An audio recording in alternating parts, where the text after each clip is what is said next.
దేవునికి స్తోత్రం. డిసెంబర్ నెల అంతేనే, నెల ప్రారంభం అవుతేనే క్రిస్మస్ స్మెల్ వచ్చేస్తుంది, వాసన. డిసెంబర్ ప్రారంభం అవడంతోనే క్రిస్మస్ వాసన అన్నమాట. ఇంక మనకి చెప్పక్కర్లా, దేవునికి స్తోత్రం చెప్పాలి. ఆ సందడి మొదలైపోతుంది, ఆ కుతూహలం, మనసుకంతటికి ఉల్లాసం. ఒక పక్క నుంచి చలి కొరికేస్తున్నా, ఒక పక్క నుంచి మనసు బలహీనతల పాలు చేసేస్తున్నా, ఈ ఉల్లాసం, ఈ కుతూహలము అది ఆగదు. డిసెంబర్ ప్రారంభమైందంటేనే ఆ వాసన వచ్చేసినట్లు లెక్క. ఏ వాసన? చికెన్ మటన్ కాదు, క్రిస్మస్ స్మెల్ అన్నమాట. దేవునికి మహిమ కలుగును గాక. హల్లెలూయా. చాలా అద్భుతమైన వాతావరణం డిసెంబర్ నెల. అది చాలా అద్భుతమైన పండుగ వాతావరణం. ఆ వాతావరణం వచ్చేది, అందులో ఉన్న స్పెషల్ వేరు, అందులో ఉన్న ఆ థ్రిల్లే వేరు కదా. అవునే కదా? మీ భాషలో వేరేగా చెప్పాలి కదా. ఆ కిక్కే వేరు. స్తోత్రం చెప్పండి గట్టిగా. అంతేనా? అది మీ భాష. ఇప్పుడు చూసారు కదిలేరు. స్తోత్రం చెప్పండి గట్టిగా. డిసెంబర్ నెల వచ్చిందంటే చెప్పండి, అది దేవునికి మహిమ కలుగును గాక. మంచిది దేవుని బిడ్డలారా. ఈరోజు బెత్లెహేం అనే అంశంతో దేవుడు మనతో మాట్లాడబోతున్నాడు. బెత్లెహేములోనే రక్షకుడు ఎందుకు పుట్టాలి? బెత్లెహేము సబ్జెక్ట్ పేరు. అయితే మన డౌట్స్ ఏంటంటే, మన ప్రశ్న ఏంటంటే, అసలు బెత్లెహేములోనే యేసు రక్షకుడు ఎందుకు పుట్టాలి? బెత్లెహేములోనే పుట్టవలసిన అవసరం ఏంటి? ఇది సబ్జెక్ట్. ఈరోజు చాలా జాగ్రత్తగా విందాం. నేను మొన్న క్రిస్మస్లో మాట ఇచ్చాను, బెత్లెహేం గురించి, నజరేతు గురించి, అలాగే చాలా విషయాలు చెప్పాలి మీతోటి. చెప్తాను, ఏదో ఒక సమయంలో దేవుడు నాకు అనుకూలంగా ఉంటే చెప్తానని చెప్పాను. దేవుడు నాకు ఇచ్చిన అనుకూలాన్ని బట్టి ఈ విషయాలన్నీ కూడా మనం ముందుకు చూసుకుంటూ వెళ్ళిపోదాం. ఎందుకంటే సమయము బహు దగ్గరగా ఉంది దేవుని రాకడ. మనం ఈ విషయాలు కూడా తెలుసుకోలేదనుకోండి, మరీ అమాయకుల్లా కనబడతాం. అక్కడికి వెళ్ళాక మరీ తింగరోళ్ళ కనబడతాం. కాబట్టి ఈ విషయాలన్నీ కూడా నేర్చుకోవాలి మనం. దేవుని గురించిన జ్ఞానం సంపాదించుకోవాలి మనం. అంతేకాని ఇంకెంచేపు ఈ లోకంలో ఉన్న వాటిని బట్టి, ఏవో చిన్న చిన్న విషయాలను బట్టి ఆ కీర్తన గ్రంథము, యెషయా గ్రంథం నలిపేయకూడదు. ఆ పుస్తకాలు మిగతాయి కూడా నలపాల. స్తోత్రం చెప్పాలి గట్టిగా. కాబట్టి ప్రతి ఒక్కరు కూడా జాగ్రత్తగా విందాం. బెత్లెహేములోని యేసు ఎందుకు పుట్టాలి? రక్షకుడు ఎందుకు పుట్టాలి? బెత్లెహేములు తప్పితే ఇంకెక్కడ పుట్టకూడదా? మన ఇండియాలో పుట్టొచ్చు కదా, అసలు గొడవ లేకపోను. అవునా కదా? మన ఇండియాలో పుడితే ఇండియా దేవుడు అయిపోతుడేమో ఆయన. స్తోత్రం చెప్పండి గట్టిగా. హల్లెలూయా. హిందువుల దేవుడు అయిపోతుడేమో. బెత్లెహేములోనే పుట్టవలసిన అవసరం ఎందుకు వచ్చింది ఆయనకి? బెత్లెహేములోనికే ఎందుకు వచ్చాడు? స్తోత్రం చెప్పాలి. ముందు బెత్లెహేం గురించి 2 మాటలు చూద్దాం. తర్వాత బెత్లెహేములో ఎందుకు పుట్టాడో ఆలోచిద్దాం. ఓకేనా? ఎంతమందికి వినాలని ఉంది? వినాలని ఉందా? రైట్. చాలా జాగ్రత్తగా వినండి. మరి కొన్ని మాటలు మీకు నేను చెప్తాను. దేవునికి స్తోత్రం చెప్పాలి. హల్లెలూయా, హల్లెలూయా, హల్లెలూయా. దేవుని బిడ్డలారా, మత్తయి సువార్తలో యేసు ప్రభు బెత్లెహేములో పుట్టాడని రాయబడి ఉంది. లూకా సువార్తలో దేవదూత అంటాడు, దావీదు పట్టణమందు మీ కొరకు రక్షకుడు పుట్టి ఉన్నాడని చెప్పబడింది. బెత్లెహేము, దావీదు పట్టణం ఒకటా? జాగ్రత్తగా విందాం. దావీదు పట్టణం అంటే యెరూషలేం. దావీదు పట్టణం అంటే ఏంటి చెప్పాలి. దావీదు పట్టణం అంటే యెరూషలేం. బెత్లెహేము యెరూషలేముకి 6 మైళ్ళు దూరాన్ని ఉంటుంది. 6 మైళ్ళు దూరం. బెత్లెహేము యెరూషలేముకి 6 మైళ్ళు దూరం. మరి యెరూషలేము దావీదు పట్టణం అయితే, బెత్లెహేములో పుట్టాడని మత్తయి సువార్త చెప్పినప్పుడు, మత్తయి రాసినప్పుడు, లూకా మాత్రము దేవదూత ద్వారా చెప్పిన మాట అక్కడ సందర్భించాడు, రాయించాడు. ఏంటంటే, దావీదు పట్టణమందు మీ కొరకు రక్షకుడు పుట్టి ఉన్నాడు అన్నది మనం ఆలోచన చెయ్యాలి. ఇప్పుడు దావీదు పట్టణము అనగా యెరూషలేం అన్నాను. బెత్లెహేము యెరూషలేమునకు 6 మైళ్ళు దూరంలో ఉందని చెప్పాను. ఎన్ని మైళ్ళు? 6 మైళ్ళు నడవాలి. 6 మైళ్ళు దూరం వెళ్ళాలి బెత్లెహేం వెళ్ళాలంటే. అదొక చిన్న పల్లెటూరు. బెత్లెహేం అంటే చెప్పండి, చిన్న పల్లెటూరు. ఆ పల్లెటూరుని ఎవరు పట్టించుకోరు, చిన్న పల్లెటూరు అన్నమాట. అయితే బెత్లెహేములో ఆ పల్లెటూరులో ఎవరు పట్టించుకోలేని ఒక స్వల్ప గ్రామం బెత్లెహేం. చెప్పండి, బైబిల్ గ్రంథంలోనే రాయబడింది. ఒక స్వల్ప గ్రామం. స్వల్ప అంటే అల్పమైనదని, చిన్నదని, ఎవరు పట్టించుకోలేనిదని, అసలు ఎవరు పట్టించుకునే ప్రాంతం కాదు అది. వ్యవసాయం చేసే ఒక పల్లె అన్నమాట. చిన్న వ్యవసాయం చేసుకునే పల్లె అది. చిన్న పట్టణం అనొచ్చు, చిన్న పల్లె అనొచ్చు. అది ఎన్నిక లేనిది, ఎవరు కూడా అంత పట్టించుకోరు. కానీ గొప్పవారందరూ అక్కడే పుట్టారు. దేవునికి మహిమ కలుగును గాక. హల్లెలూయా. జాగ్రత్తగా వినండి. మరి ఇప్పుడు దావీదు పట్టణమందు పుట్టాడా, బెత్లెహేములో పుట్టాడా? ఎక్కడ పుట్టాడన్నది ముందు మనకు క్లారిటీ రావాలి. తర్వాత ఎందుకు అక్కడే పుట్టాలన్నది మనం నేర్చుకుందాం. దావీదు పట్టణం అంటే యెరూషలేం. యెరూషలేం చుట్టుపక్కల ఉన్న ప్రాంతాలన్నీ కలిపితే దావీదు పట్టణం అంటారు. దేవునికి స్తోత్రం చెప్పాలి. చుట్టూ దావీదు పట్టణంలో ఎన్ని పల్లెలు ఉన్నాయో, అంటే యెరూషలేములో ఎన్ని పల్లెలు ఉన్నాయో, ఎన్ని ప్రాంతాలు ఉన్నాయో, ఎన్ని గ్రామాలు ఉన్నాయో, అవన్నీ కూడా దావీదు పట్టణంలోనికి లెక్క వస్తుంది. ఇప్పుడు మనకు ఆసంట మండలం ఉంది కదా, ఆసంట మండలంలో ఎన్ని ఊర్లు ఉన్నాయి? అలాగే దావీదు పట్టణంలో చుట్టుపక్కల ఎన్ని ఊర్లు ఉన్నా అవన్నీ దావీదు పట్టణంలోనికే లెక్క వస్తుంది. గట్టిగా స్తోత్రం చెప్పాలి. హల్లెలూయా, హల్లెలూయా.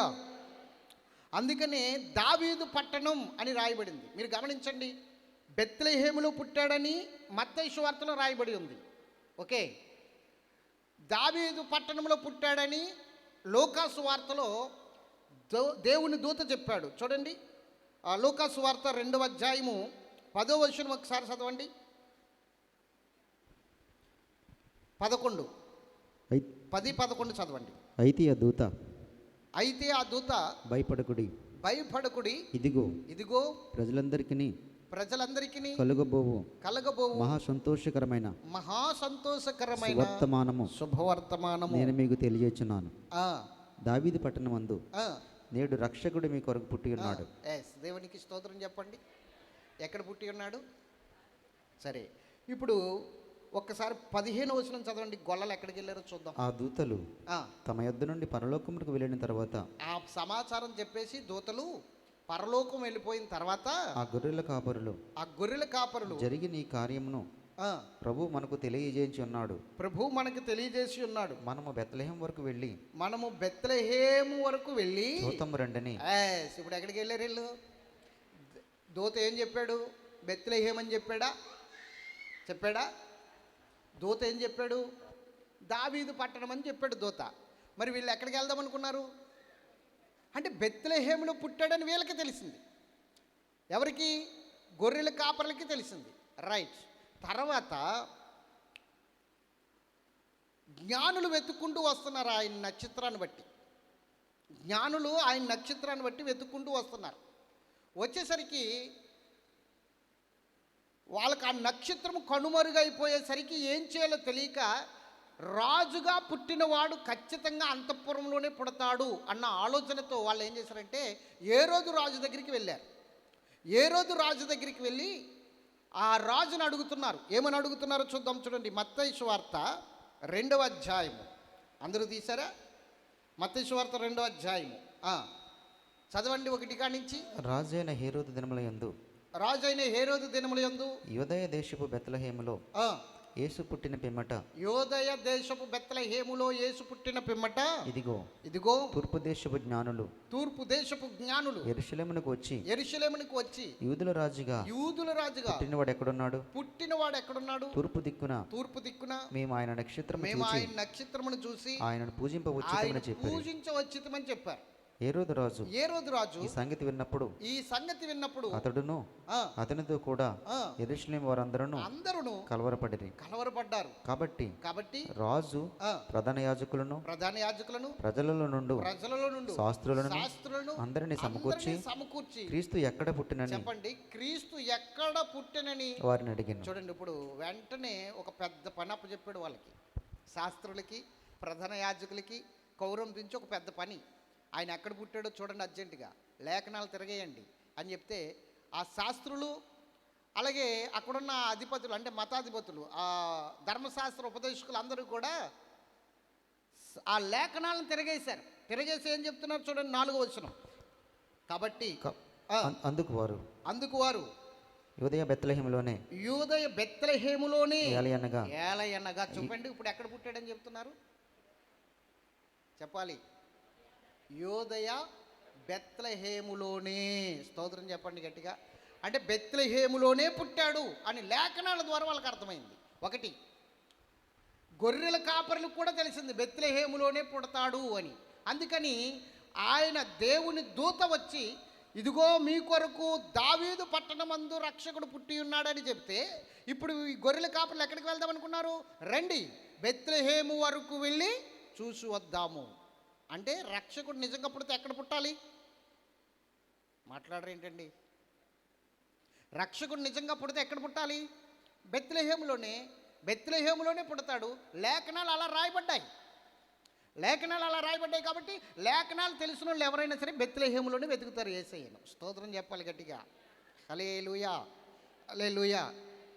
అసలు బెత్లెహేములో ఎందుకు పుట్టాలి, ఎక్కడ పుట్టాడు అన్నది ఇప్పుడు మనం చిన్నపిల్లోడిని అడిగినా బెత్లెహేం అని చెప్పేస్తారు. ఎందుకంటే సండే స్కూల్ పాటలు అలాగ ఉంటాయి, క్రిస్మస్ పాటలు, ఓకే, స్కిట్లు వేస్తారు కదా, ఆ స్కిట్లో కూడా బెత్లెహేం అని తెలుస్తుంది.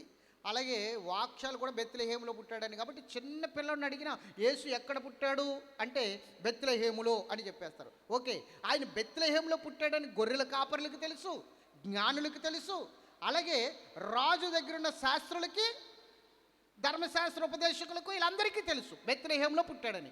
కానీ ఎందుకు పుట్టాడో మనకు తెలియాలి. ఇప్పుడు గట్టిగా స్తోత్రం చెప్పండి. బెత్లెహేములో పుట్టాడని మన అందరికీ తెలిసింది, గొర్రెల కాపరికి తెలిసింది, అలాగే రాజుకు తెలిసింది, జ్ఞానులకి తెలిసింది, శాస్త్రులకి తెలిసింది, లేఖనాలను బట్టి. దేన్ని బట్టి? లేఖనాలను బట్టి. మరి ఇప్పుడు అక్కడ ఎందుకు పుట్టాడు అన్నది తెలియాలి. దేవునికి మహిమ కలుగును గాక. హల్లెలూయా. ఆయన బెత్లెహేములోనే పుట్టాలి. ఒకటి, 2 కారణాలు చెప్తాను. చాలా కారణాలు చెప్పొచ్చు, కానీ మీకు అర్థమయ్యేటట్లు 2 కారణాల్లోనే ఆ కారణాలన్నీ అందులో విమిడిచి 2 కారణాల రూపంలో చెప్పేస్తాను. అర్థమవుతుందా? 2 విషయాలే, ఎక్కువ చెప్పను, 2 విషయాలే చెప్తాను. ఆయన బెత్లెహేములోనే ఎందుకు పుట్టాలి, అక్కడే ఎందుకు జన్మించాలి అన్నది 2 విషయాలు చెప్తాను. దేవునికి మహిమ కలుగును గాక. హల్లెలూయా. 1, యూదా బెత్లెహేములో పుట్టాలని లేఖనాల్లో, ప్రవచనాల్లో రాయబడి ఉంది. మీరు గుర్తించండి. ఏంటి? లేఖనాల్లో, ప్రవచనాల్లో రాయబడి ఉంది. మేకా గ్రంథము 5వ అధ్యాయము 2వ వచనం. మేకా గ్రంథము 5:2. బెత్లెహేము హెప్రాతా యూదావారి కుటుంబములలో నీవు స్వల్ప గ్రామమైనను. ఇక్కడ మీరు ఈ మాట అండర్లైన్ చేసుకోండి. యూదావారి కుటుంబములలో. యూదావారి చెప్పాలి. ఎవరి కుటుంబాలు అంటే ఎవరి కుటుంబాలు ఉన్నాయి బెత్లెహేములో? యోధా కుటుంబాలు ఉన్నాయి, గుర్తుంచుకోండి. యోధావారి కుటుంబంలో నువ్వు స్వల్ప గ్రామమైనను నా కొరకు చెప్పాలి. స్వల్ప గ్రామమైనను అంటే చిన్న గ్రామము, స్వల్ప గ్రామము, అల్పమైనది. దాన్ని ఎవరు పట్టించుకునేవారు కాదు. ఆ గ్రామాన్ని ఎవరు పెద్ద విశేషముగా ఆలోచించేవారు కాదు. ఆ స్వల్ప గ్రామమైనను, నీవు స్వల్ప గ్రామమైనను నా కొరకు ఇశ్రాయేలును ఏలబోవాడు. జాగ్రత్తగా వినాలి.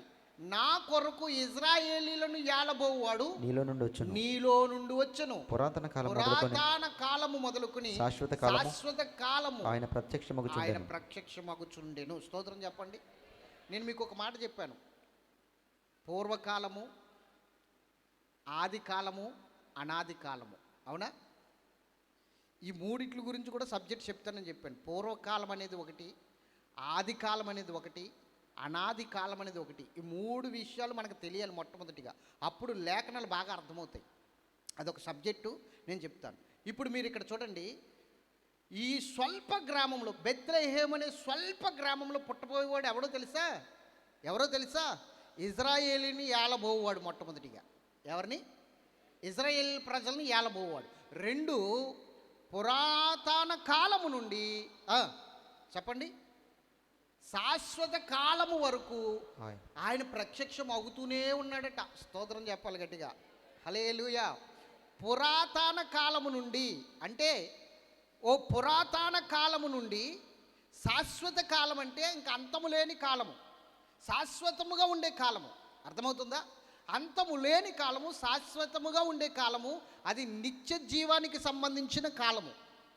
అది క్రొత్త భూమి క్రొత్త ఆకాశము వచ్చిన తర్వాత ఇంకా భూమికి ఆకాశానికి సృష్టికి ఏమాత్రం అంతము లేని కాలము, అది శాశ్వతముగా ఉండు కాలము. కాబట్టి పూర్వకాలము మొదలుకుని రాబోయే శాశ్వత కాలము వరకు ఆయన ప్రత్యక్షమవుతూనే ఉన్నాడట. ఆయన ప్రత్యక్షతలు కనబడుతూనే ఉన్నాయట. స్తోత్రం చెప్పాలి. ఎంతమంది ఆయన ప్రత్యక్షతలను చూడగలిగారు?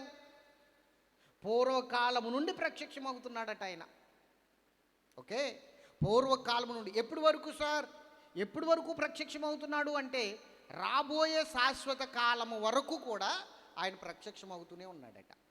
ఆయన పుట్టబోతున్నాడు ఇప్పుడు. స్తోత్రం చెప్పాలి గట్టిగా. ఎక్కడ? స్వల్ప గ్రామములో అనండి, స్వల్ప గ్రామములో. దేవునికి మహిమ కలుగును గాక. అది లేఖనం నెరవేరాలి. అది ప్రవక్తల ద్వారా భక్తుల ద్వారా ప్రవశించబడిన లేఖనం. దేవుడే వాళ్ళ నోటన ఆ మాట ఉంచి ప్రవశించేటట్లు చేశాడు. దేవుని ఆత్మ ఆ మాట మేకా ద్వారా పలికించాడు. దేవుని ఆత్మ మేకా ద్వారా ఆ మాట పలికించాడు. ఆ మాట ప్రకారంగా అక్కడ పుట్టాలి, ఆ మాట ప్రకారంగా అక్కడ పుట్టాలని శాస్త్రులు చెబుతున్నారు,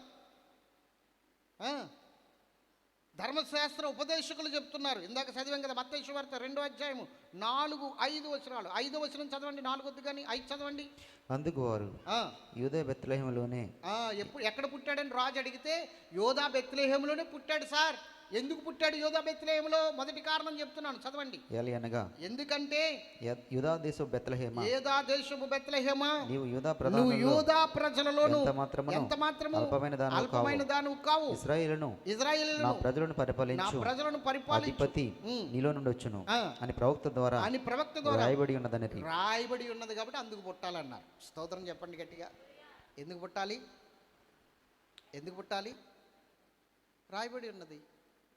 రాయబడి ఉన్నది, ప్రవక్తల ద్వారా పలకబడి ఉన్నది, ప్రవక్తల ద్వారా ఆ మాటలు చెప్పబడి ఉన్నవి.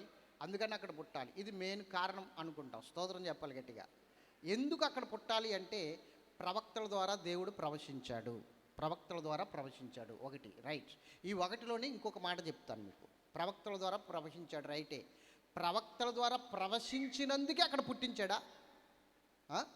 నేను ఒక మాట ప్రవశిస్తాను, దేవుడు రేపు పొద్దుడు వచ్చేస్తున్నాడని, అందుకని నా మాట నెరవేర్చడానికి రేపు పొద్దుడు వచ్చేస్తాడు ఆయన అంటే. ఒక ప్రవక్త ప్రవశించాడు కదా, ఒక దైవజనుడు ప్రవశించాడు కదా నెరవేరిపోవాలని. అలా నెరవేర్చడు దేవుడు. దేవుడు ఒకటి అనుకోవాలి, ఆ మాటను ప్రజల నోట ఉంచాలి. అర్థమవుతుందా? దేవుడు ఒకటి అనుకుంటే అది ప్రవక్తల నోట ఉంచుతాడు. ఇదిగో నేను ఫలానది చేయాలనుకుంటున్నాం, ఈ ప్రవక్త ప్రవశించాలి. ఫలానది నేను చేయాలనుకుంటున్నాను, ఈ ప్రవక్త ప్రవశించాలి. దేవునికి మహిమ కలుగును గాక. అప్పుడు ఆ ప్రవక్త ప్రవశించినది దేవుడు ముందు అనుకున్నాడు కాబట్టి ప్రవశించాడు. ఓకే, ఇప్పుడు ఈ ప్రవక్త ప్రవశించాడని యేసు బెత్లెహేములో పుట్టలేదు. గుర్తుంచుకోండి, దేవుడు బెత్లెహేములో యేసును పుట్టించాలనుకున్నాడు కాబట్టి ప్రవచనాన్ని వినిపించాడు అక్కడ. దేవునికి మహిమ కలుగును గాక. గుర్తుంచుకోండి మాటలు, అర్థమవుతుందా? యేసు బెత్లెహేములో పుట్టాలి అనుకున్నాడు కాబట్టి ఆ బెత్లెహేములో పుడతాడు కాబట్టి ప్రవక్త ద్వారా పలికించాడు. అంతేగాని ప్రవక్త పలికాడని అక్కడ పుట్టించలేదు.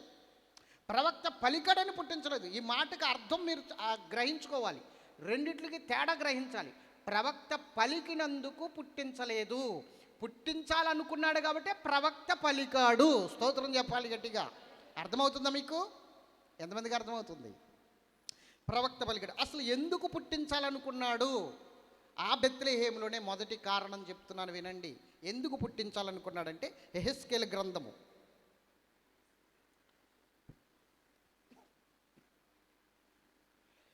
38:12 చివరి వచనాన్ని ఒకసారి 12వ వచనంలోని చివరి లైన్ చదువుదాం. ఆయా జనముల నుండి సమకూర్చబడి పశువులను సరుకులను కలిగి భూమి నట్ట నడుమ. ఇది ఈ మాట కావాలి, ఈ మాట అండర్లైన్ చేసుకోండి. భూమి నట్ట నడుము నివసించు జనుల మీదికి తిరిగిపోయేదను. స్తోత్రం చెప్పండి. ఎక్కడ పుట్టాలైనా భూమి నట్ట నడుమున అనండి, చెప్పాలి. భూమి మధ్యలో పుట్టాలైనా. భూమి అంతటికి బెత్లెహేము ఎక్కడుందో తెలుసా? నడి మధ్యలో ఉంది బెత్లెహేము. నేను మన చెవుకోలో కొన్ని విషయాలు చెప్పాను. భూమి నడి మధ్యలో నాభి అంటారు దాన్ని. ఏమంటారు? నాభి అంటే బొడ్డు ప్రదేశం. మనకి బాడీలో నాభి ఎక్కడుంటుంది? నాభి సూత్రం మధ్య ప్రదేశం అంటారు దీన్ని, చెప్పాలి. అలాగే భూమి అంతటికి నడి మధ్య ప్రాంతం ఏంటో తెలుసా? నడి మధ్య ప్రాంతం బెత్లెహేము అనండి. బెత్లెహేము. ఎందుకు బెత్లెహేములను పుట్టాలంటే మొదటి కారణం భూగోళం అంతటికి మధ్య ప్రదేశం అది. స్తోత్రం చెప్పాలి గట్టిగా.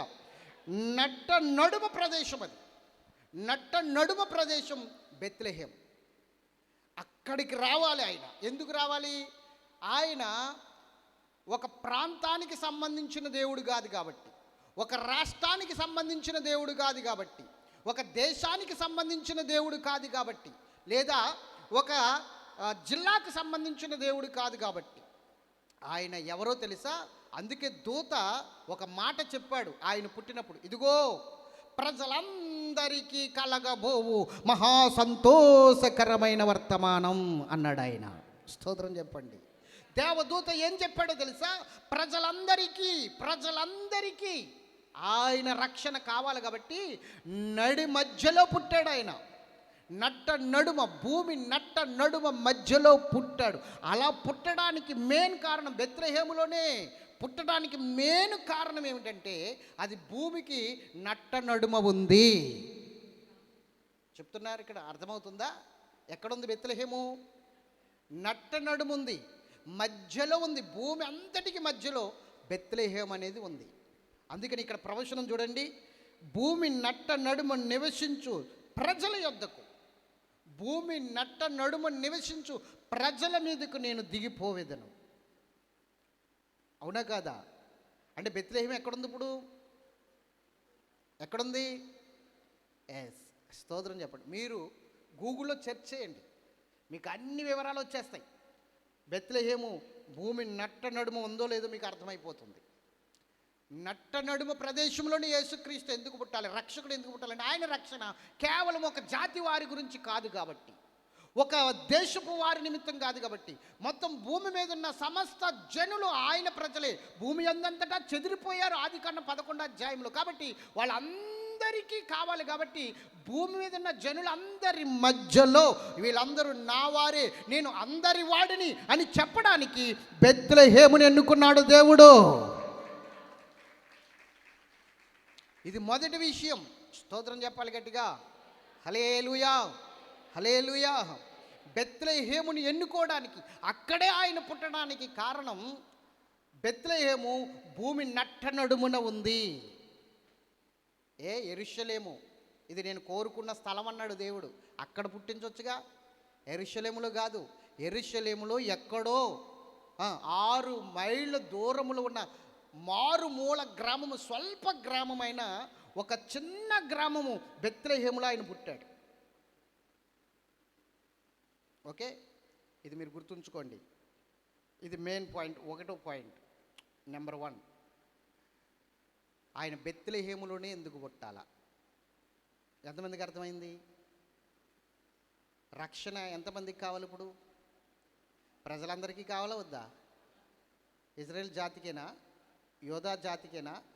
కాదే, ప్రజలందరికీ. అందుకని ఇది ప్రజలందరికీ బహు సంతోషకరమైన వార్త. దేవదూత అందుకే ఆ మాటను ఉద్దేశించి చెప్పాడు.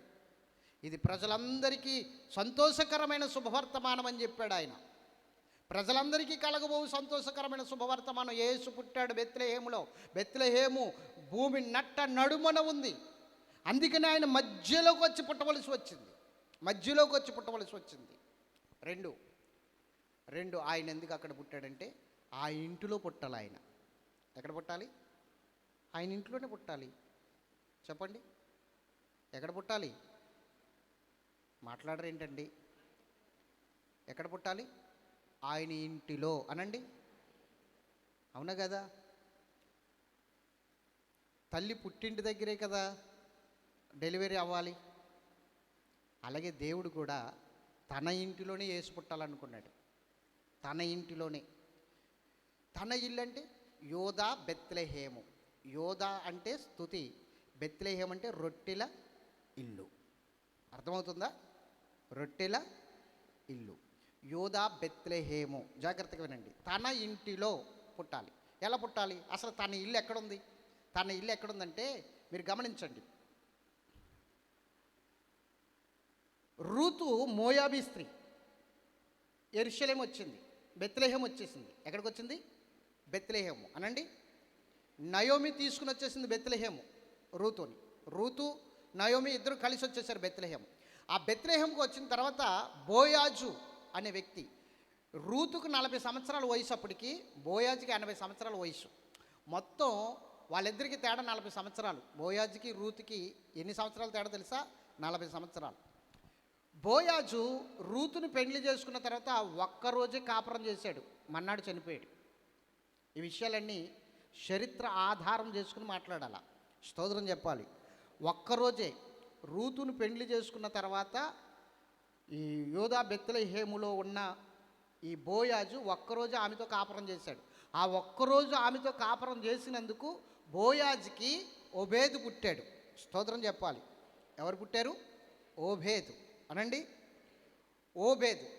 ఆ బోయాజు ఇంటిలో పుట్టాడు ఓబేదు, రూతు ద్వారా. అర్థమవుతుందా? ఓబేదు. ఇప్పుడు బోయాజు ఇల్లు కొనుక్కున్నది కాదు, అద్దెకున్నది కాదు, తాతల నాటి నుండి వస్తున్న ఇల్లు అది బోయాజీ ఇల్లు. అర్థమవుతుందా? బోయాజీ ఇల్లు తాతల నాటి నుండి వస్తున్న ఇల్లు. ఆ బోయాజీ ఇంట్లో ఓబేదు పుట్టాడు. ఓబేదు మరలా పెళ్లి చేసుకున్న తర్వాత ఆ ఓబేదుకి యెష్షయి పుట్టాడు. ఎవరు? యెష్షయి పుట్టాడు. యెష్షయి మరలా పెళ్లి చేసుకుని అతను కూడా కాపురం చేసిన తర్వాత ఆ ఇంట్లోనే ఇదంతా జరుగుతా అతనికి దావీదు పుట్టాడు. స్తోత్రం చెప్పండి గట్టిగా. ఏ ఇంట్లో? బోయాజు ఇంట్లోనే ఇంతమంది పుట్టారు. ఇప్పుడు యెష్షయి పుట్టాడు. యెష్షయి ద్వారా ఎవరు పుట్టారు? దావీదు పుట్టాడు. దావీదు ద్వారా తర్వాత సొలొమోను, వీళ్ళందరూ కూడా అక్కడ బెత్లెహేములోనే. బెత్లెహేం వాడే. యెష్షయి బెత్లెహేం వాడు. యెష్షయి తండ్రి ఓబేదు బెత్లెహేం వాడు. ఓబేదు తండ్రి బోయాజు బెత్లెహేం వాడే. ఇలాగ మనం అందరం చూసుకుంటే వాళ్ళ క్రమం అంతా, వాళ్ళ వంశం అంతా బెత్లెహేం వారే. స్తోత్రం చెప్పాలి గట్టిగా. హల్లెలూయా. బెత్లెహేం వాడైన యెష్షయి దగ్గరికి వెళ్ళి అతని కుమారులు ఒకరిని అభిషేకించండి సమూయేలు ప్రవక్తతో దేవుడు మాట్లాడతాడు. అర్థమవుతుందా? దావీదుని అక్కడే అభిషేకించాడు. ఆ ఇంట్లోనే అభిషేకించాడు దావీదుని కూడా. ఏ ఇంట్లో? బోయాజు ఇంట్లోనే అభిషేకించాడు దావీదుని కూడా. ఆ ఇంట్లోనే యేసు పుట్టాల. స్తోత్రం చెప్పండి. ఏ ఇంట్లో? దేవుడు ఏదైనా ఒక మాట పరిశుద్ధ గ్రంథంలో రాయించాడు అంటే దానికి లోతైన విషయాలు ఉంటాయి, చాలా లోతైన విషయాలు ఉంటాయి. ఆయన జ్ఞానమును మనం అర్థం చేసుకోలేం. ఆయన జ్ఞానం అర్థం కాక అబ్బే ఇలా ఉందేంటి బైబిలు, ఇలా మాట్లాడుతుందేంటి, ఇలా చెప్తుందేంటి అనుకుంటారు. నేను ఒక్కటి చెప్పనా? దేవుని వెర్రితనము మన జ్ఞానము కన్నా గొప్పదంట. దేవుని వెర్రితనము మన జ్ఞానం కన్నా చాలా గొప్పది.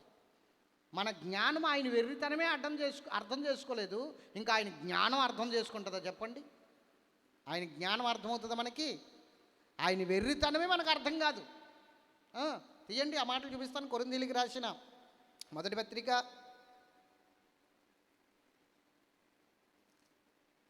1వ అధ్యాయం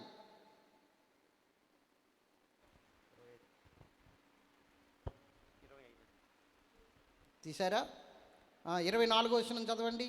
ఆయన యూదులకు ఆటంకముగాను అన్ని జనులకు వెర్రితనముగాను ఉన్నాడు కానీ యూదులకేమి గ్రీసు దేశస్థులకేమి పిలువబడిన వారికే క్రీస్తు దేవుని శక్తియును దేవుని జ్ఞానమై ఉన్నాడు. చెప్పండి, ఏమై ఉన్నాడు? క్రీస్తు దేవుని జ్ఞానమై ఉన్నాడు. చదవండి ఇప్పుడు 24 చదవండి. దేవుని వెర్రితనము 25 దేవుని వెర్రితనము మనుష్య జ్ఞానము కంటే జ్ఞానము గలది. చెప్పండి ఇప్పుడు దేవుని వెర్రితనం అంటే ఆయన వెర్రితనంగా చిన్న చిన్న కార్యాలు చేశాడు అనుకోండి, ఆ వెర్రితనంలో చేసిన కార్యాలు మన జ్ఞానానికి అందం. అంత గొప్పగా ఉంటాయి ఆయన వెర్రితనంలో చేసిన కార్యాలు. మరి ఆయన జ్ఞానంతో చేసిన కార్యాలు మనకు అందుతాయా? మన జ్ఞానానికి అందుతాయా? దేవుని వెర్రితనమే మనుష్య జ్ఞానానికి అందదంట. మన జ్ఞానము ఆయన వెర్రితనాన్ని అందుకోలేదు. మరి ఆయన జ్ఞానాన్ని అందుకునే శక్తి మన జ్ఞానానికి ఉందా? మరి ఎలాగ అందుకోవాలి? అందుకే క్రీస్తు దేవుని జ్ఞానమై ఉన్నాడని అక్కడ రాసింది. ఏమై ఉన్నాడు? 24లో ఏమని రాసింది? క్రీస్తు దేవుని శక్తియు దేవుని జ్ఞానమై ఉన్నాడు. ఇప్పుడు మనము ఆయన జ్ఞానాన్ని అందుకోవాలంటే క్రీస్తు మన హృదయంలో నివసించాలి. అప్పుడు ఆయన జ్ఞానము కాబట్టి ఆయన ఎప్పుడైతే మనలోనికి వచ్చాడో అప్పుడు ఆ జ్ఞానాన్ని మనం పొందుకుని ఆ జ్ఞానం మనం అర్థం చేసుకోగలుగుతాం. అర్థమవుతుందా? క్రీస్తే దేవుని జ్ఞానం. ఆయన అర్థం చేసుకుంటే దేవుని జ్ఞానం నీకు అర్థమైపోయినట్లే. ఆయన అర్థం చేసుకుంటే దేవుని జ్ఞానం నీకు అవలేలుగా సులువుగా అర్థమైపోయినట్లే. అది అర్థం కావట్లేదు ఈ రోజున. దేవునికి స్తోత్రం చెప్పాలి. ఇప్పుడు నేను ఒక విషయం చెప్తాను. ఏమిటంటే, కురేనియా సిరియా దేశమునకు అధిపతి అయి ఉన్నప్పుడు, చెప్పండి, కురేనియు అనే వ్యక్తి సిరియా దేశమునకు అధిపతి అయి ఉన్నాడు. ఈ అధిపతి అయి ఉన్నప్పుడు ప్రజా సంఖ్య రాయించాలని మొట్టమొదటిసారిగా అతనికి ఒక ఆలోచన వచ్చింది. ఏ సంఖ్య అంటే ఏంటో తెలుసా? జనాభా లెక్కలు. చెప్పండి. కురేనియు అధిపతిగా ఉన్నాడు సిరియా దేశం మీద. అప్పుడు రోమన్ ప్రభుత్వము పరిపాలన చేస్తుంది. ఏ ప్రభుత్వము? ఎస్. అప్పుడు ప్రజా సంఖ్య రాయించాలి, జనాభా లెక్కలు రాయించాలని మొట్టమొదటిగా అదే జనాభా లెక్క. అంతకుముందు జనాభా లెక్కలు లేవు. రాయించాలని ఒక ఆలోచన వచ్చింది. ఈ ఆలోచన ఎవరిచ్చారో తెలుసా? దేవుడిచ్చాడు అతనికి. దేవుడిచ్చాడు. ఎందుకు ఇచ్చాడు? యోసేపు మరియ గర్భవతి అయిన తర్వాత, పరిశుద్ధాత్మ ద్వారా మరియ గర్భవతి అయిన తర్వాత నజరేతుకి వెళ్ళిపోయారు. వీళ్ళు ఎక్కడికి వెళ్ళారు? నజరేతులో బ్రతుకుతున్నారు. నజరేతులో బ్రతుకుతున్నప్పుడు నజరేతుకి యెరూషలేముకి 150 కిలోమీటర్లు. ఎన్ని కిలోమీటర్లు? 150 కిలోమీటర్లు. ఇప్పుడు ఉన్న వేగాన్ని బట్టి, ఇప్పుడు ఉన్న వాహనాలను బట్టి 2 గంటల ప్రయాణం. 150 కిలోమీటర్లు అంటే ఇప్పుడున్న మన వాహనాలు వేగాన్ని బట్టి గంటకు 100 కిలోమీటర్ల వేగంతో వెళ్తే 2 గంటల ప్రయాణం, 150 కిలోమీటర్లు. అర్థమవుతుందా? స్తోత్రం చెప్పాలి. అప్పుడు రథాలు ఉండేవి, గాడిదలు, ఒంటెలు. అర్థమవుతుందా? గుర్రాలు, రథాలు అన్నాను కదా. ఆ రోజుల్లో రథం మీద వెళ్తే, రోడ్లు అవి సరిగ్గా ఉండవు కదా, రథం మీద వెళ్తే ఒక లెక్క 4 గంటల ప్రయాణం. ఎన్ని గంటలు? 4 గంటల ప్రయాణం. అలాగే నడిసి ప్రయాణం చేస్తే, ఆ రోజుల్లో నడిసి ప్రయాణం చేస్తే 70 గంటల ప్రయాణం. ఎన్ని గంటలు? 70 గంటల ప్రయాణం నడిసి ప్రయాణం చేస్తే. అయితే నజరేతు అనే ఊరిలో వీళ్ళు ఉన్నారు. ఎందుకున్నారు? మరియ గర్భవతి అయ్యింది కదా, పురుషుణ్ణి ఎరగకుండా గర్భవతి అయింది కదా, అప్పటికి ఇంకా వివాహం కాలేదు కదా, యోసేపు మరియ వేకం కాలేదు కదా. ఆమె గర్భవతి అయితే ధర్మశాస్త్ర ప్రకారంగా యెరూషలేములో ఉంటే ఏం చేయాలో తెలుసా? రాళ్ళుతో కొట్టి చంపాలి ఆమెని. ఎందుకంటే వ్యభిచారం చేసిన స్త్రీని రాళ్లతో కొట్టి చంపమని ధర్మశాస్త్రం చెప్పింది. ఇప్పుడు మరియను రాళ్లతో కొట్టి చంపాలి. ఎందుకంటే ఆమె పెళ్లి చేసుకోకుండా, ప్రధానం మాత్రమే జరిగింది, పెళ్లి చేసుకోకుండా ఆమె గర్భవతి అయింది. యోసేపు కూడా ఆమెను అవమానపరచక రహస్యంగా విడిచిపెట్టేద్దామనుకున్నవాడే. దేవుని దూత ద్వారా అతడు సత్యం తెలుసుకుని ఆమెను హత్తుకుని జీవించాడు. జాగ్రత్తగా వినండి. అయితే ఈ యోసేపు ఆమె పడుతున్న నిందలు చూశాడు, ఆమె పడుతున్న శోధన చూశాడు. ఇవన్నీ కూడా ఆమె భరించలేకపోతుందని తెలుసుకుని అదొక వ్యక్తి. 2, హేరోదు చాలా ప్రమాదకరమైన వ్యక్తి. అక్కడ హేరోదు పరిపాలన చేస్తున్న హేరోదు. ఆ వ్యక్తికి కూడా భయపడి మరియను తీసుకుని నజరేతుకు వెళ్ళిపోయాడండి. ఆమె గర్భవతి అయినప్పుడు, ఆమె నెల తప్పిన తర్వాత ఆమెను తీసుకుని నజరేతుకు వెళ్ళిపోయి యెరూషలేము నుండి 150 కిలోమీటర్ల దూరం వెళ్ళిపోయి అక్కడ నివసించారు. ఇంకా ఆమెకి నెలలు నిండిపోయిన తర్వాత జనాభా లెక్కలు రాస్తున్నారని, ప్రజా సంఖ్య రాస్తున్నారని తెలిసి ఆమెను తీసుకుని వస్తున్నాడు. ఇప్పుడు స్తోత్రం చెప్పాలి గట్టిగా, హల్లెలూయా. ఇప్పుడు ఆమెను తీసుకుని వస్తున్నాడు. ఎందుకో చెప్పనా? ఇప్పుడు ఆమెను తీసుకుని అక్కడికి రావాలి. దేవుని సంకల్పం ఇది. ఎక్కడో నజరేతులో పుట్టడం కాదు యేసుబాబు. నజరేతులో పుట్టడానికి వీల్లేదు, నజరేతులో ఉండడానికి వీల్లేదు. లేఖనాల ప్రకారంగా భూమి నట్ట నడుమలో ఆయన పుట్టాలి గనక ఇప్పుడు ఎక్కడికి రావాలి? బెత్లెహేముకి రావాలి. ఇప్పుడు బెత్లెహేముకి రావాలంటే ప్రజా సంఖ్య రాయించకపోతే బెత్లెహేము వస్తారా? వీళ్ళు సొంత ఊరు వస్తారా? రారు కదా, అక్కడే ఉంటారు, అక్కడే పుట్టవలసి వస్తుంది. అందుకని దేవుడు ఏం చేశాడంటే ఇతనికి ఒక ఆలోచన కలగజేశాడు. ప్రజా సంఖ్య రాయించాలని ఒక ఆలోచన కలగజేసి మొత్తం ఏ ఏ ప్రాంతాలు చెదిరిపోయారో ఆ పట్టణాల్లో ఉన్నవారు అందరూ కూడా తప్పనిసరిగా వచ్చి మీ పేరు నమోదు చేయించుకోవాలను అని ప్రకటనలు దండోరాలు వేయిస్తే ఆ మాట విని 150 కిలోమీటర్ల దూరాన్ని ఉన్న ఆ నిండు గర్భిణి అయిన మరియమ్మను గాడిద మీద ఎక్కించుకుని తీసుకుని వచ్చాడు. అర్థమవుతుందా? గాడిద మీద ఎక్కించుకుని తీసుకుని వచ్చినప్పుడు నిండు గర్భిణి కదా, ఆరోగ్యవంతులు ప్రయాణం చేస్తే 80 గంటలు 70 గంటలు చెప్పాను మీకు ఒకరోజు నడిసి అయితే. కానీ రెస్ట్ టైం తీసుకోవాలా? బ్రేక్ ఉంటుందా? మధ్యలో ఈమెకి అలసట ఉంటుందా? ఆహారం తీసుకోవాలా? ఒక రోజు 2 రోజులు రెస్ట్ ఉంటుందా? ఇలా చూస్తే 15 రోజులు పట్టిందట వాళ్ళు నడిచి రావడానికి. మరియమ్మ యోసేపులు నజరేతు నుండి యెరూషలేము రావడానికి 15 రోజులు పట్టింది. స్తోత్రం చెప్పాలి గట్టిగా, హల్లెలూయా. ఎందుకు నిండు చూలాలైన ఆమెని దేవుడు అంత ఇబ్బంది పెడుతున్నాడు? మరియమ్మ అనుకుని ఉండొచ్చు, నాకే ఎందుకు ఇన్ని కష్టాలు వస్తున్నాయి, నాకే ఎందుకు ఇన్ని శ్రమలు వస్తున్నాయి, నాకే ఎందుకు ఇన్ని శోధనలు వస్తున్నాయి, నిండు సోలాలు అయిన తర్వాత ఇప్పుడేంటి జనాభా లెక్కలు, అదేదో ముందే రాసేస్తే బాగుండేది కదా, లేకపోతే నాకు డెలివరీ అయిన తర్వాత రాస్తే బాగుండేది కదా, ఇప్పుడు ఈ బాధలు నేను పడలేకపోతున్నానని దారి పొడుక్కుని మరియమ్మ ఎన్నో ఇబ్బందులు పడుండొచ్చు, ఎన్నో బాధలు పడుండొచ్చు. అవునా కదా? స్తోత్రం చెప్పాలి. అందుకే ఎస్పి బాలసుబ్రహ్మణ్యం ఒక పాట పాడాడు, నిండు చూలాలు మరియమ్మ తల్లి నడవలేక తడబడి పోయినయ్యా. అవునా? అంటే ఆ పాటలో ఇన్వాల్వ్ అవుతే ఆమె ఎంత బాధపడిందో, ఎంతగా నలిగిపోయిందో, ఎంత ఇబ్బంది పడిందో, ఎంత తడబడిందో మనకు అర్థమవుతుంది. స్తోత్రం చెప్పాలి. ఆ నజరేతు అనే ఊరు నుండి బెత్లెహేము రావడానికి 15 రోజులు పట్టింది. ఎంత వేదనో చూడండి, ఎంత కష్టమో చూడండి. ఎందుకు ఎంత వేదన అంటే తన ఇంటిలో పుట్టాలి యేసుబాబు, తన ఇంటిలో పుట్టాలి యేసుబాబు. దేవునికి మహిమ కలుగును గాక. అక్కడెక్కడో పుట్టకూడదు. ఎక్కడ పుట్టాలి? ఇంటిలో పుట్టాలి. ముత్తాతల నుంచి వస్తున్న ఇల్లు అది యేసుబాబు కాలం వచ్చేసరికి సత్రం అయిపోయింది. చెప్పండి ఏమైంది? తెలుగు మనకు బాగా అర్థం కావాలంటే లాడ్జీ. అర్థమవుతుందా? ఒక లాడ్జీ అన్నమాట, ఒక సత్రం అయింది అది. బోయాజీ ఇల్లు యేసుబాబు కాలం వచ్చేసరికి అంటే కొన్ని వేల సంవత్సరాలు అయింది కదా అప్పటికే. కాబట్టి దాన్ని ఏం చేశారు? తీసుకుని సత్రం చేశారు. దాన్ని తీసుకుని సత్రం చేశారు.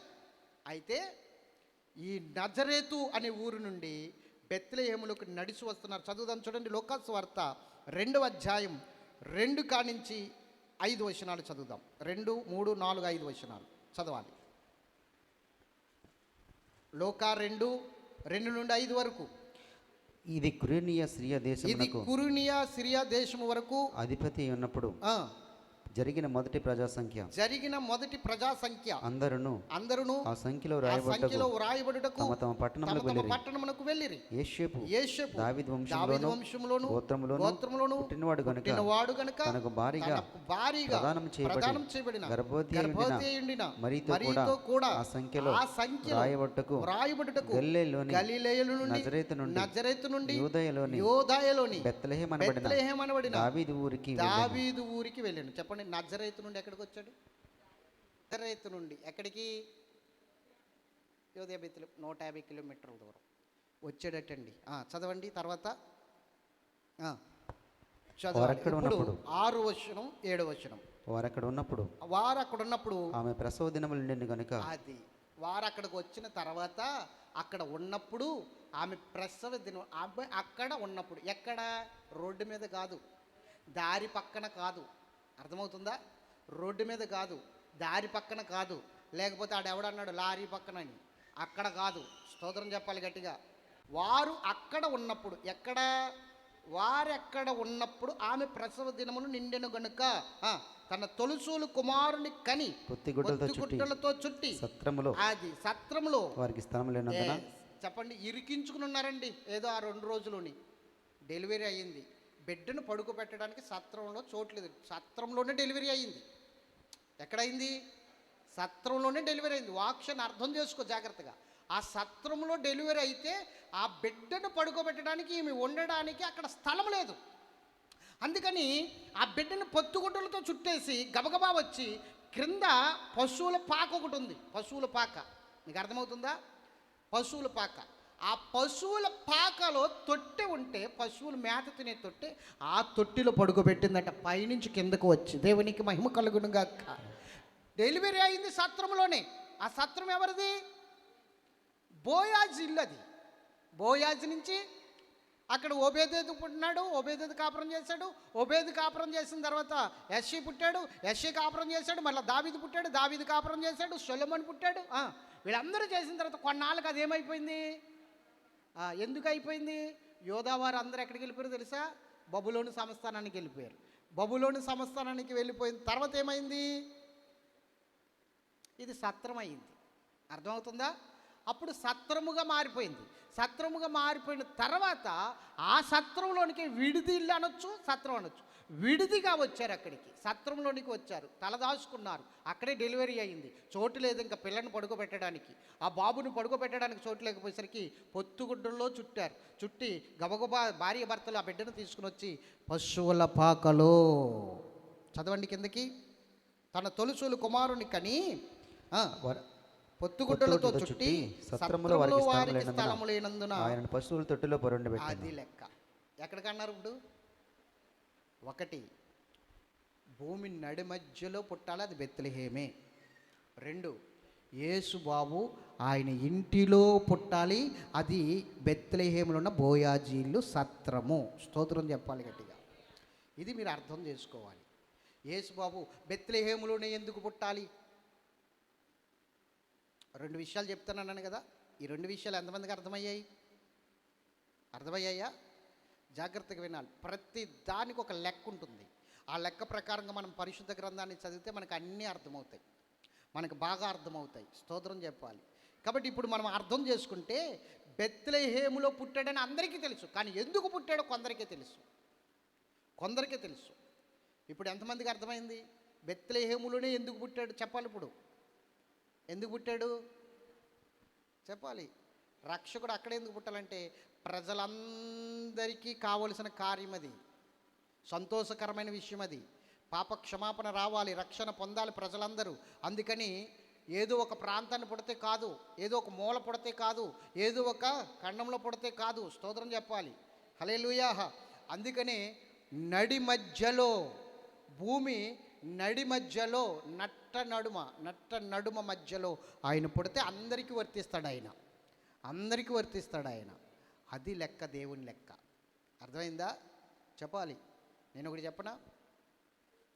కొన్ని పండుగలు రాష్ట్రం ప్రకారంగానే చేసుకుంటారు, ఒక రాష్ట్రంలోనే జరుగుతాయి. కొన్ని పండుగలు ఒక దేశంలో జరుగుతాయి. అవునా? దేశంలో జరుగుతాయి. కానీ క్రిస్మస్ ప్రపంచమంతా జరుగుతుంది. ఈ పండగ ప్రపంచమంతా జరుగుతుంది. స్తోత్రం చెప్పండి గట్టిగా. హల్లెలూయా. కాబట్టి ఇది ఒక రాష్ట్రానికి సంబంధించిందో, ఒక దేశానికి సంబంధించిందో కాదు. ఆయన పుట్టుక ప్రపంచమంతటికి సంబంధించింది. కాబట్టి నట్ట నడుమలో, భూమి భాగములో పుట్టాడు ఆయన. ప్రపంచమంతటికి కావలసిన దేవుడు, అందరికీ కావలసిన దేవుడు. అందుకనే యేసు అందరికీ ఉపకారి అని రాయబడి ఉంది పరిశుద్ధ గ్రంథంలో. కొందరికి కాదు, అందరికీ ఉపకారి ఆయన. అర్థమైందా? కాబట్టి ఇప్పుడు నేను చివరికి ఒక్క మాట చెప్పి నేను ముగించేస్తాను. ఇంకా ఏమిటి ఆ మాట అంటే, బెత్లెహేమును అందరూ ఏం చేసేవారు? అసలు ఎవరైనా పట్టించుకున్నారా? యేసు పుట్టేంత వరకు ఎవరైనా పట్టించుకున్నారా చెప్పాలి? ఆ తర్వాత లేఖనాలు తిరిగేసేసి బెత్లెహేములో ఏమొచ్చిందో తెలుసా? ఇదివరకు ఎన్నడూ లేని సందడి. ఎవరో బెత్లెహేము అంటే ఏదో మారుమూల ప్రాంతం అనుకునేవారు. ఇప్పుడు ఏ దేశం నుండి తూర్పు దేశం నుండి 3 జ్ఞానులు బెత్లెహేము నెతుక్కుంటూ ఆ బాలుని వెతుక్కుంటూ వచ్చేసారు. గట్టిగా స్తోత్రం చెప్పాలి. బంగారము సామ్రాణి బోళం పట్టుకుని 2 సంవత్సరాలు ప్రయాణం చేశారు వాళ్ళు. 1 రోజు 2 రోజులు కాదు. అక్కడ నుండి తూర్పు దేశము నుండి ఆ బెత్లెహేము రావడానికి 2 సంవత్సరాల ప్రయాణం వాళ్ళకి. దేశము నుండి దాటి వచ్చారు ఆ చిన్న గ్రామాన్ని దర్శించడానికి. అందుకని అన్నాడు, నువ్వు స్వల్ప గ్రామమైనను నీలో నుండే రాబోతున్నాడు ఇశ్రాయేలుని ఏలువాడు నా రాజు. గట్టిగా చప్పట్లు కొడదామా? హల్లెలూయా, హల్లెలూయా.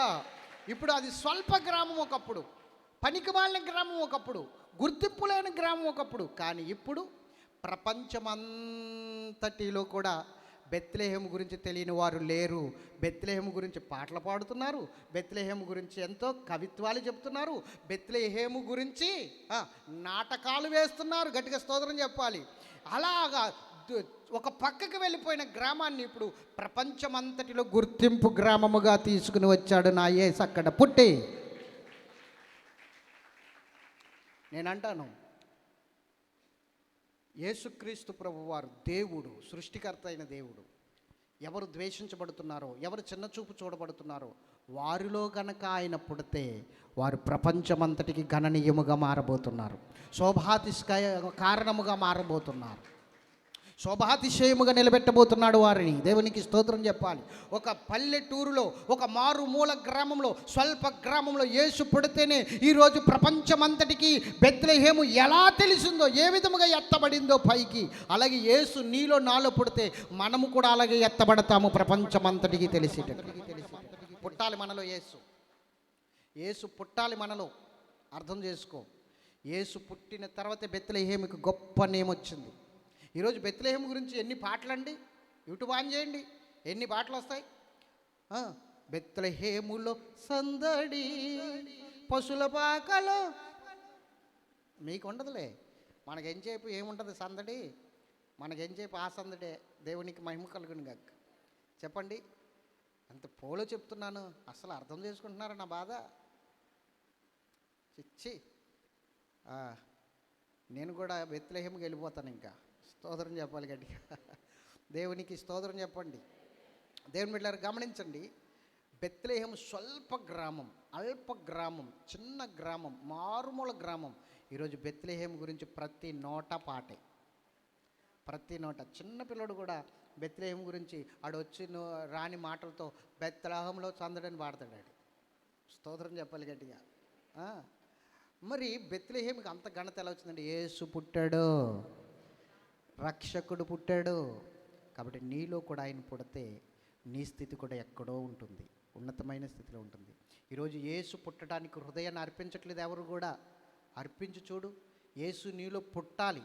పుట్టాడా, నీ బ్రతుకు మారిపోయినట్లే, నీ స్థితి మారిపోయినట్లే, నీ జీవితం మారిపోయినట్లే. ఉన్నతమైన స్థితికి వెళ్తావు, గొప్ప స్థాయికి వెళ్తావు, గొప్ప స్థాయికి వెళ్తావు. ఎంతమందికి అర్థమైంది? అర్థమైందా లేదా?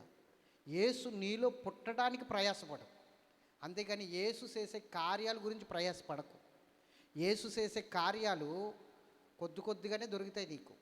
అది యేసు నీలో పుట్టాడు అనుకోండి, గొప్ప కార్యాలు జరుగుతాయి నీకు, ఉన్నతమైన కార్యాలు జరుగుతాయి నీకు. స్తోత్రం చెప్పండి గట్టిగా. హల్లెలూయా. మరి ఈరోజు చెప్పండి, బెత్లెహేము యొక్క పరిస్థితి ఒకప్పుడు ఏమిటి, ఇప్పుడేమిటి? బెత్లెహేము పరిస్థితి ఒకప్పుడేంటి చెప్పాలి. స్వల్పమైన గ్రామం అయినా నువ్వు భయపడద్దు. ఎప్రాతా నువ్వు భయపడవలసిన అవసరము లేదు. ఇశ్రాయేలుని ఏలువాడు నీలో నుండి రాబోతున్నాడు అంటే ఘనత వచ్చేస్తుంది నీకు అని అర్థం.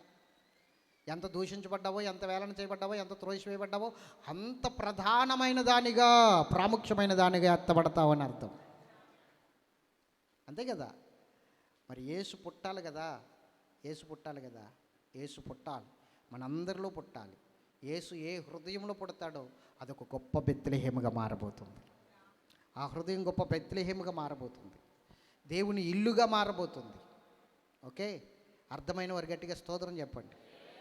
గట్టిగా, ఇంకా గట్టిగా. రైట్, ప్రార్థన చేసుకుందాం. ఎవరికైనా డౌట్స్ ఉన్నాయా? అర్థమైందా? మాట్లాడరేటండి. అర్థమైందా? యేసు బెత్లెహేములోనే ఎందుకు పుట్టాలి? Bethlehem subject